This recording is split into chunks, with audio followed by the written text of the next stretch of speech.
Здраво, вие слушате радио канал 103, ова е 35-то издание на емисијата ТВ 103, односно специализирана радио емисија посветена на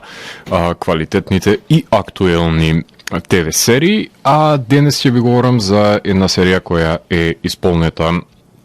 со неодгатната мистерија, во која едно семејство ги отвора вратите во својот дом за непозната дадилка, која понесува со себе едно доста мрачно минато, иако ја зазема улогата на спасител на напукнатиот брак кој го имаат членовите на семејството во кое што влегува, на кое им починало нивното бебе, но таа наоѓа начин како да го оживее кога ќе се најде во незините преградки куклата која што така магично добива ново значење. Станува збор за ТВ серијата Сервант, во која членовиот култ носат со себе надприродни моќи, кои ги кршат принципите на семејството на неверници, кои што сакаат по секоја цена да добијат уште една шанса за повторно да бидат заедно со нивното бебе. На почетокот на емисијата слушнавме три композиции кои што се наоѓаат на албумот Sweet Oblivion од сега култниот бенд Screaming Trees, албум објавен 1992 година, шести долгосвирачки албум по Uncle Anesthesia од 1991 и пред издавањето на нивниот последен Dust од 1996, комерцијално најуспешен албум на дружината на Марк Ленеган, затоа што Nearly Lost You, која што можете да ја слушнете, се наоѓа на одличниот саундтрак на филмот Singles, така што го доловува пред се духот на едно време, иако според мене Shallow the Season е мојот фаворит од албумот, и на сред снимањето на албумот настанува една ротација на позицијата зад тапаните, така што доаѓа во бендот Берет Мартин, за да се докомплетира делото, но Screaming имаат еден убав позитивистички вајб во нивните милозвучни мелодии, кој што се разликува од сето тоа што може да се слушне во гранж фазонот од тој период, престар бенд кој што се прикачува буквално на гранж жанрот, иако свири една деценија претходно пред да биде установен самиот жанр, меѓутоа е ставен во рамките на тие широки и недефинирливи процеси и правила кои што ги има хард рок, односно рок н рол категоризирањето, така што ова е според мене музичкото ремек дело кое што го поседува Screaming Trees, кое е издадено за Epic, како што ви напоменав, од него ја слушнаме Shadow of the Season, Nearly Lost You и The Secret Kind, а во продолжение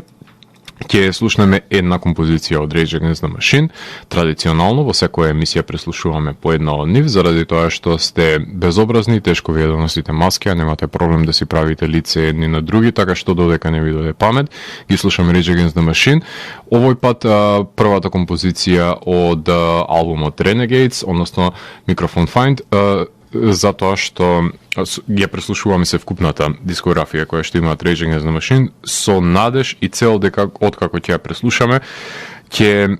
заврши овој кошмар во кој што живееме денес, меѓутоа се подалечен и далечен ми изгледа крајот, така што најверојатно ќе мора да ја започнеме дискографијата уште еднаш. Меѓутоа, доколку сакате да дознаете што се случува во домот на семејството Тарнер, тогаш вие сте на вистинската фреквенција која понира од сферата помеѓу појавното и имагинарното, кај што се крие еден притаен меѓусвет, нудејќи можности за отгатнување на енигмите на постоењето. Јас сум Златко Ѓелевски, а вие останете вклучени. Започнува програмата на ТВ 103.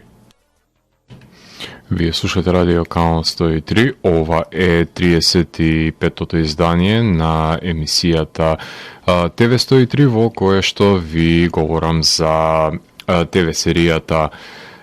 Servant, во која што станува збор за психолошка хорор ТВ серија, чиј што создавач е Тони Басгалоп, кој има пишувано епизоди за Хотел Бабилон, Inside Man, Berlin Station, за Outcast има една епизода, ако не се лажам, а дополнително како нејзин продуцент е и M. Night Shyamalan, кој има планирано серијата да трае 4 сезони. Серијата е продуцирана за стриминг сервисот Apple Plus, за кој често ви говорам во оваа емисија, затоа што преценуваат квалитет, а не квантитет, односно снимаат серии со високопрофилни актери и продуценти во мал број во текот на годината, но секој од нив содржи филмски квалитети во себе и ви говорев за ТВ серијата Defending Jacob, за Тед Ласо и во очекување сме на The Mosquito Coast. А филмовите им се ужасни, тука нема дилема ниту па простор за дискусија, но затоа компензираат со комичните и драматичните серии кои ги поседуваат, како што е ТВ серијата The Morning Show и For All Mankind, кое што ја продолжија и култната Amazing Stories, ако не се лажам. Секоја сезона брои по 10 епизоди на Servant, со тоа што првата сезона почна со емитување на 28 ноември 2019 година, траеше до 17 јануари 2020, значи преминот на годината го фати, а втората сезона својата премиера имаше на 15 јануари и заврши во март. Во текот на оваа година беше обновена за трета сезона, еден месец пред да започне емитувањето на втората сезона, значи некаде во декември беше најавено дека е одобрена третата сезона од Apple, така што ако го задржи вниманието може и да се постигне тоа што е зацртано од страна на M. Night Shyamalan, односно да ја има можноста да биде серијата во време трајање од 4 сезони. Меѓутоа, во поглед на иновативноста е забележлива во пристапот на снимење, каде што се содржи пред се во време трајањето, затоа што епизодите се не цели 30 минути, што позначи дека се крши клишето дека драматичните серии нели мора да се доближат до едночасовното време трајање, а комичните треба да траат половина час, што Тед Ласо на пример и Servant се исклучоците кои ги потврдуваат овие правила и не се впишани во камен овие искажани догми и секако дека може да се скршат, да ја превертираат пред се оваа канонизација со јасно зацртана идеја која што ја поседуваат во себе. Тоа значи дека 5 часови се потребни за да изгледате една сезона, а 10 часови се вкупно двете сезони. Епизодите брзо се гледаат и моја препорака е да ја гледате одеднаш сезоните, затоа што јас ја гледав недела за недела првата сезона, додека беше објавувана серијата, и премали ми беа и прекратки ми беа епизодите за неделна доза, па затоа втората сезона ја чекав да излезе во целост, завршувајќи минатата недела, за да можам да ви говорам за двете сезони одеднаш. Во првата сезона се запознаваме со семејството Тарнер од Филаделфија, односно со Шон и Дороти, чиј што брак доживува напукнување по смртта на нивниот 13-неделен син Джерихо. Парот започнува со терапија со помош на транзиторен објект, односно со употреба на кукла за препородување, помагало за излез од кататоничната состојба во која што се наоѓа Дороти, која што е убедена дека куклата е живо бебе. Шон се согласува со ова нејзино убедување, иако потајно знае дека е неточно, па ја ангажира додилката Лиен од Висконсин да се грижи за куклата, односно бебето, која што таткото откакувало ќе ја удри од земја, ќе се претвори во наредниот кадар во живо бебе, поматувајќи му ја реалноста во која е цврсто убеден. Нели? Со доаѓањето на додилката се отвораат вратите на имагинацијата во нивниот дом. Најпрво мисла дека бебето е киднапирано, односно тоа е ставот кој што ги има Шон и Џулијан, за на крај култисти да остават кукла и да исчезнат, штом одлуча дека сите поверуваа дека всушност куклата е жива. Во втората сезона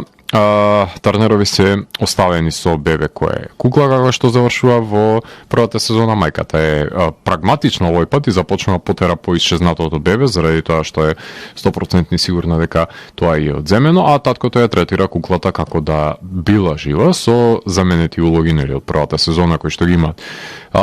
Тие добиваат чевли доставени пред нивната врата, а шпионот под хипноза кој што го имаат сведочи дека извадиле очи од бебе. Самите култисти кои го киднапирале шпионираат имот во кој што ја наоѓаат додилката Лиен со друго семејство, ја дрогираат со помош на доставената пица од имагинарната пицерија, која што ја создава специјално за таа намена, ја киднапираат и со пропратни уцени за откуп, се разбира, додека незиниот војко не ја пронајде и смета дека таа пред се е инфекција која што се шири во куќата и ќе сака да ја отстрани. Многу мина ќе се обидат да ја измолкнат од домот на Тарнерови, но таа ќе остане таму под изговор дека може да им го врати починатото бебе. Се враќаме во нулта позиција на Алиен и се препишуваат лековите својства со оглед на тоа што нели има можност да санира семејства кои се натажени и несреќни, но исто така умее да ги извади умрените од смртта. Има еден многу убав назив за тоа, се вика Некромансер. Со оглед на тоа што Шон е врвен готвач, кој за жал го има изгубено вкусот, во секоја епизода приготвува нов деликатес, така што консумирајте серијата со пропратна храна да не ви течат лиги. А насловите на епизодите од првата сезона се кратки, концизни. Гласат Reborn, Wood, Eel, Bear, Cricket, Rain, Haggis, Boba, Jericho, Balloon.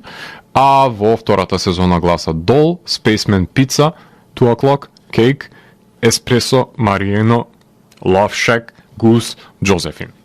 Тоа се лаконски, се кратки и јасни и концизни, најчесто се однесуваат на лик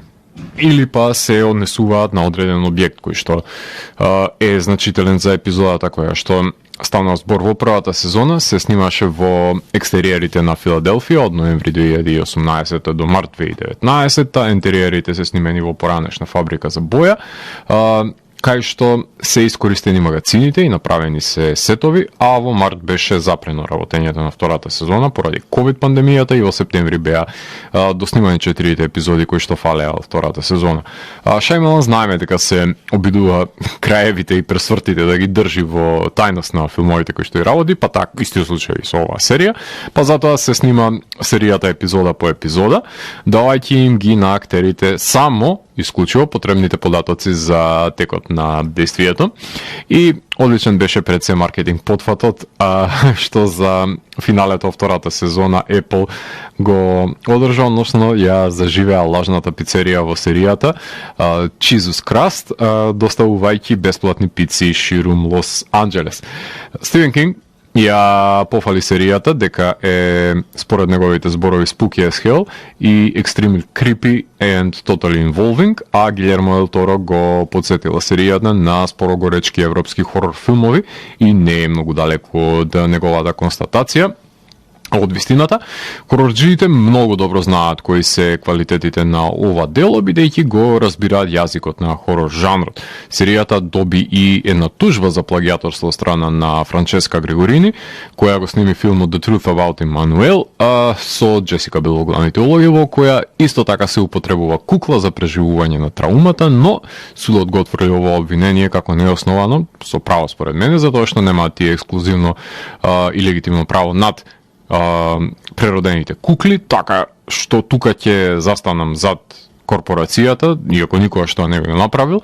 затоа што банално е Texas Chainsaw Massacre да земаат пари за секоја употреба на маска или употреба на пила во одреден филм, или па Петок 13 за сите филмови кои што имаат деца кои одат во шума и се убиени. Мислам, апсолутно е банално и абсурдно и бизарно тоа да биде применето во легислатива. Но секој ќе си проба секого да го тужи денес, таа е практиката, и не е во прашање борба на малиот човек со корпорацијата, без разлика на тоа колку Грегорини да се обидува тоа да го наметне, туку никој не може да и го даде правото на Франческа да ги присвои сите кукли кои што се појавуваат на филм и имаат функција нели да го утешат некој натажен лик, така што тука треба да се направи јасна дистинкција за тоа ако е употребена конкретно истата кукла во истата ситуација за истата намена е веќе друга дискусија. Меѓутоа не гледам никаква паралела со намената и употребата на конкретната појава, така што борбата за во денешницата за конкретно одреден IP станува токсична, така што нема подетално да навлегувам во овие преписки кои што се далеку од уметноста и најмалку треба да ве интересираат и мене да ме тенгираат заради тоа што тука сме да говориме за тоа што го содржи серијата и која е пред се намената и функцијата на ова кукла во неа. Тука ќе направиме една кратка музичка пауза, имено во продолжение ќе слушнеме неколку композиции од еден уште еден од моите омилени албуми од 90-тите, именно TV103 е емисија во која што исклучиво се слуша ретро музика, конкретно од 90-тите, а го преслушуваме албумот Awake од 1994 година на Dream Theater, трет нивен долгосвиречки албум, издаден по име Чесен Ворец од 1992, но пред прекрасното EP издание Change of Seasons од 1995, издаден за East West Records. Ова е според мене постамент за прогресивните метал албуми на сите времења, кој ме торпедира во моето детство. Дуейн Барон го продуцира делото, кај што драстично навлегуваат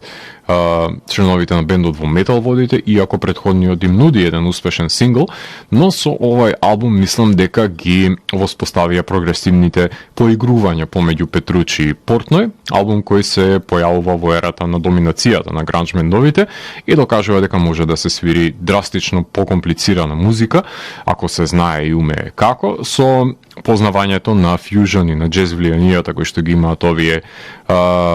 музички виртуози, правејќи образец кој подосна ќе се обидат да го реплицираат и членовите на самиот бенд, но не знам колку ќе успеат во тоа, се сомневам, затоа што баш во уникатните експериментирања, според мене, го има достигнато овој врвен дострел кој што представува Awake. За да го докажам, за да го потврдам во пракса, ова теориско моје излегување, моја хипотеза, ќе ја слушнеме композицијата 6 O'Clock, Caught in a Web, The Silent Man, а доколку имаме време се разбира, ќе ја слушнеме и Lie, така што слушаме неколку композиции од прекрасниот албум Awake. Вие слушате Радио Канал 103, ова е емисијата TV103 со своето 35-то издание, посветено на ТВ серијата Servant, во кое што во овој сегмент на емисијата сакам да ви говорам за ликовите кои што се појавуваат во оваа серија,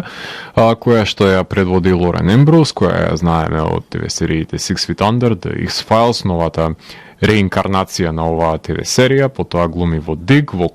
ТВ серијата Кома и во Wanderlust и Torchwood. Таа ја глуми Дороти Тарнер, односно момиско презиме мислам дека Пирс беше, која што е локална ТВ репортерка на која неодамна и починува 13-неделното бебе. Таа е сопруга на Шон, која што често се ѕвери во празно во првата сезона, со одсутен поглед. Таа го има заборавено Джерихо таму кај што не му е местото од умор, додека нејзиниот сопруг не бил во градот, туку снимала едно готварско реалити шоу во Лос Анџелес. Убава разонода за неја се ТВ прилозите кои што ги прави, но убедена е дека преживувачката кукла, која што е дадена за надминување на низината траума, е всушност живо бебе, па затоа ја најмува дадилката која штом ги напушти заедно со бебето, ја наоѓа, ја киднапира и ја држи како заложничка додека не го даде ветенето бебо кое што и го има одземено. Покрај неа во серијата глуми Тоби Кевел, кој што го знаеме од филмот Bloodshot, од Hurricane Heist, од Destroyer на потоа глуми во Kong Skull Island, во Fantastic Four, во Warhorse, односно во оваа серија ја го глуми Шон Тарнер, кој што е консултант, односно консултант на готвач, односно самиот е шеф, гурме готвач кој работи од дома, прави рецепти и ги фотографира, тој е сопругот на Дороти, кој на почетокот се сомнева дека куклата е впрочем оживеано бебе, туку дека дадилката го заменила со киднапирано, но кога ќе исчезне новодојденото бебе, се интензивира празнината во неговиот живот и по секоја цена нели сака да му биде вратено бебето. Тој е циничен изготвач кој го губи вкусот во првата сезона, кој му се враќа во втората сезона благодарение на вујкото на Лијан, се дружи со Џулијан и коваат планови како да ја вратат во реалностната жената Дороти, меѓутоа преубедително ќе биде оживеаната кукла на која што ќе се навикнат како замена за нивниот Джерихо. Нил Тайгер Фри глуми во одличната Too Old to Die Young на Рефан, во Game of Thrones глуми во филмот Broken. Таа е Лиен Грейсон, мистериозна млада дадилка од Висконсин, која е најмена од Тарнерови да го да се грижи за нивното кукла, односно бебе, побожна со лажен идентитет, затоа што нејзиното име се наоѓа на надгробна плоча во Висконсин. Ја има на снимка како мала, додека интервјуи зема Дороти, се себе казнува со удари од камшик по грбот, најдена од страна на војкото од Џорџе во домот на Тарнерови, кој сака да ја поведе со себе, а во втората сезона, кога Лиен е заложничка од страна на Дороти, сака да се одмазди на Дороти за незината суровост, додека незината непослушност конкретно го провоцира членови од култот, на кои самата припаѓат, да трагаат по неа, затоа што скршнала од предодредениот пат, бидејќи тие сметат дека таа е зла, и гледаме дека има мрачни некромансерски моќи, барем во најмала рака. Руперт Гринт, кој што го знаеме од CBGB, го знаете предпоставално и од серијалот на филмови за Хари Потер, глуми исто така и во The ABC Murders и во филмот Cherry Bomb, тој го глуми Джулиан Пирс, братот на Дороти, кој е спријателен со Шон, кој во дадена ситуација и дури ќе има интимен однос со терапевтката на Дороти, кој се обидува на секој можен начин да изнуди најпрвен да се оправда новодојденото бебе, а потоа да се најде исчезнатото, милува да му го пие во слободно време виното од визбата кој што го има Шон. Мейсон и Джулиус Белфорд се искористени како бебења кои што глумат Джерихо, а покрај нив во серијата се појавуваат во спорените улоги Филип Джеймс Бренон, кој го знаеме од The Good Fight, од The Sinner и Contagion, тој го глуми Метју Роско, пријателот на Джулиан од работа, кој во слободно време глуми приватен детектив, кој во крајот на првата сезона ќе биде киднапиран од страна на култистите и со помош на хипноза ќе се извадат пред се сведоштвата кои што ги има тој доживеано. Тони Револори, кој што глуми во The French Dispatch, во филмот Run, глуми во Spider-Man Homecoming, во The Fifth Wave, во Dope и секако го знаете од The Grand Budapest Hotel, значи често работник е со Вес Андерсон. Тој го глуми Тобе, готвач кој му е протеже и помошник пред се на Шон, кој и има фрлено око на дадилката, со која што во една ситуација излегува и на состанок покрај него. Во серијата глуми SJ Sun, која што знаеме од Succession, од Submission и од Restop, тај глуми Wanda, односно бебиситерката која се спријателува со Лиен, која дознаваме дека е најмена конкретно да биде диверзија и да биде дополнителен шпион за случувањата за и околу Лиен. Моли Грикс, која што глуми во Prodigal Son, во Instinct и исто така во Succession, е Изабел Керик, односно колешка на Дороти од 8 News, колешка која што е во подем и се обидува да и ги преземе сториите за да се пробие, нели, во иднина да има можност да и го одземе работното место во телевизијата, заради тоа што таа е млада и изгодна и се дограбува да застане пред објективот. Борис Мегайвер, кој што глуми во For Life, во Evil, во Point Blank, во House of Cards, во Josephine, во Broadway Empire, во Lincoln, во Taking Woodstock, во ТВ серијата The Wire, глуми во филмот Такси, го глуми војкото Џорџ, односно војкото на Лиен, кој смета дека Лиен била бунтовна и непокорна и сака да биде вратена на него, односно на неговиот култ, и за возврат тој му ветува на Шон дека ќе го излекува и ќе му го врати изгубеното сетило за вкус. Доаѓа со скинати кондури на дожливо време, кому парите воопшто не му играат никаква улога во животот, без разлика колку се обидуваат да го подмитат со тоа, и само сака да се ја повлече со себе Лиен и се обидува да го спаси, барем според него и според неговите кажувања, семејството.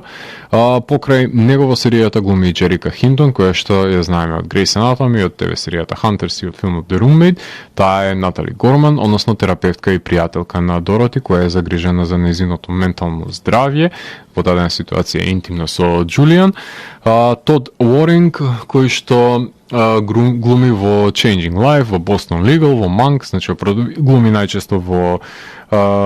или во процедурални, глуми во серии кои што се на националните телевизии, во наменски е земен во оваа серија, затоа што го глуми Френк Пирс, односно таткото на Дороти и Джулиан, кој е фалбаджија и брка млади девојки. Секако во серијата, во хичкоковски манир, ќе се појави и нејзиниот продуцент, односно режисерот М. Найт Шаймалан, кој е доставувач во серијата, односно кој ги носи пратките до вратата на Тарнерови. Многу кратко е неговото појавување, меѓутоа исто како што и Стивен Кинг знаеше да го направи овој потвод на адаптираните негови книги, да земе некоја од тие епизодни улоги за само да се појави чисто колку неговата физиономија да биде присутна. М. Найт Шаймалан го повторува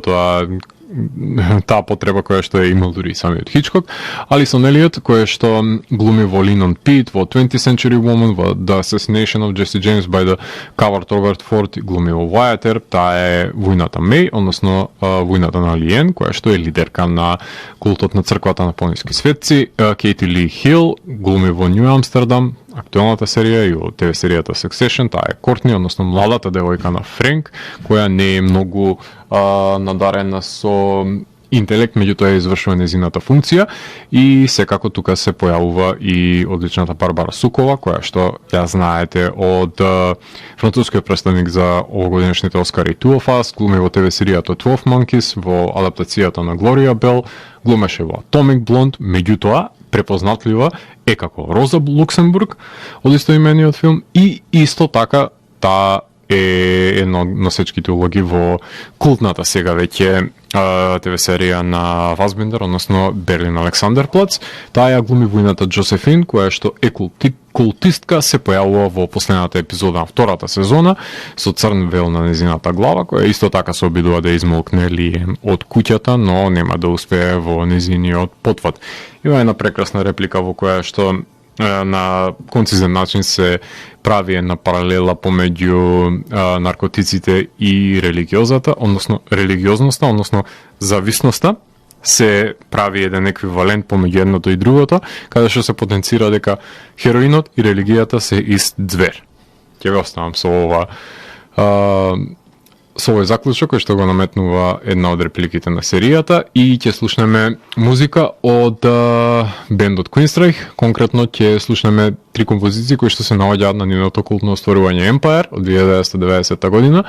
четврт нивен долгосвиречки албум, издаден по ненадминливото според мене ремек дело концептуалниот Operation Mindcrime од 1988 година, но пред издавањето на Promised Land од 1994. Овој heavy metal бенд комерцијално се прославува конкретно со албумот Empire, издадено за EMI, продуциран од Питер Колинс. Несомнено дека ова е прогресивен албум кој започна со една позитивна мисла за да се создаде подобра иднина пред да биде соочен ликот на нараторот со неповолностите кои што ги нуди денешницата. Силни се влијанијата и глам рок од една страна и од арт рок од друга страна, значи имаме тука колизија со помош на прогресивните елементи, една подвижна контрадикција од албум која што е одлично отпеана од страна на маркатниот Джеф Тейт. Така што од ова култно остварување ќе слушнеме Best I Can, ја слушаме и Jet City Woman и насловната композиција Empire. Потоа се враќам во етер да ви говорам за одредени спецификации кои што ги поседува ТВ серијата Servant. Уживајте.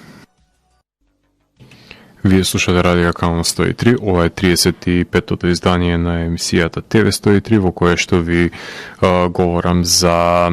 ТВ серијата Servant, односно за самиот крај на емисијата сакам да потенцирам одредени спецификации кои што ви поседува, како например тоа што содржи најава, која што представува една кратка шпица во првата сезона низ ходникот на куќата додека со кадрот доаѓаме до детската соба, а во втората сезона преку со едно движење на камерата, односно со еден трекинг шот се оди до дадилката и бебето во незините раце и има една рекапитулација на секој од епизодите со оглед на тоа што се емитуваше недела за недела, тоа е повеќе од потребно. Во поглед на употребата на режисерите тука серијата и тоа како ја има огромната предност со оглед на тоа што Шајмалан е тој што ја снима првата епизода и тој потенцира како треба да се долови тонот, како треба да се воспостави кадрирањето. Меѓутоа, покрај него во серијата зад камерата застанува и одличниот Нимрод Антал, кој што прави пенови низ време, например. Не се сите режисери, например, мотивирани како што е Шајмалан, кој во втората сезона ниже дури и кадри со помош на Доли. Нимрод е, за разлика од нив, кои што другите се само нели имитатори. Нимрод има многу повеќе движење во неговите епизоди, има сцени на криење и барање, засилување на тензијата, се движи исто така Лиса Бурлам снима со една епизода која што со камера оследи од чекор во широки планови каде што Џулијан е главен во една од епизодите. Ако не се лажам, има една епизода од која што содржи немотивирани движења на камерата во контекст на самите ликови од страна на режисерите, а во втората сезона ја започнува режисерката на Ро, ако ви се верува, односно Џулија Докурнау, која, иако има доста движење со употреба на стедикем, кадрира ликови на маргините, во диспропорционалните кадри за засилување на очудувањето, налик епизодите на Мистер Робот како што беа снимени, паралелизира ликови со слики, употребува камера дури е стави во ѓубралка во една ситуација и покрај неа неколку епизоди режира и самата Ишана Најт Шајмалан, која што, ако не се лажам, и последната епизода и е доделена во втората сезона, и Изабела Еклов режира една епизода со употреба на фиксирана камера. Во поглед на музиката, Тревор Гурекис е композиторот на The Goldfinch Bloodline, правејќи ја насловната тема дури за Hunters ТВ серијата. Употребува пијано кое што го свири за да ја подгрева атмосферата, кога ќе посведочиме на природното и алогичното случување во куќата, користи жичани свити кои што создаваат тензија во местењето на примерна шпионската камера, но тие ја надополнуваат загадочноста во домот и го пролонгираат исчекувањето. Композициите се кратки кои што се наоѓаат на самиот скор, со нагласен перкашен од удиралките кои се распространети на секаде низ овие композиции. Сценографијата ја работи Нааман Маршал, односно продукцијскиот дизајн, и голем дел од серијата се одвива во куќата на Тарнерови, од подрум до поткровје, и има мал број на кадри надвор од домот, најчесто на снимките од ТВ прилозите, така што погодна е за снимање дури и во корона. Поглед на кадрирањето, Майк Гоулакис, кој што го знаеме како кинематограферот на Us на Джордан Пил, на It Follows и на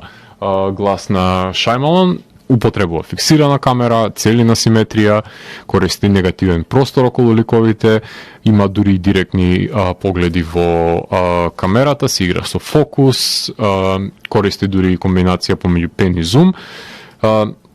Навечер истанкнува сепија во нијанси во домот, белило преку денот, користи трекинг доли кадри на среде кујната, значи дури имаме чести ликови кои се наоѓаат во рамка во отворот на врата или прозорец, не користи традиционален over the shoulder со план и контраплан, како што тоа може да се забележи во неинспиративните ТВ серии, туку користи птичја и жабја перспектива, користи кран во дворот, има буквално севкупен вокабулар на филмскиот јазик кој што е во употреба во комбинација со дури и видеа кои што се снимени на мобилен.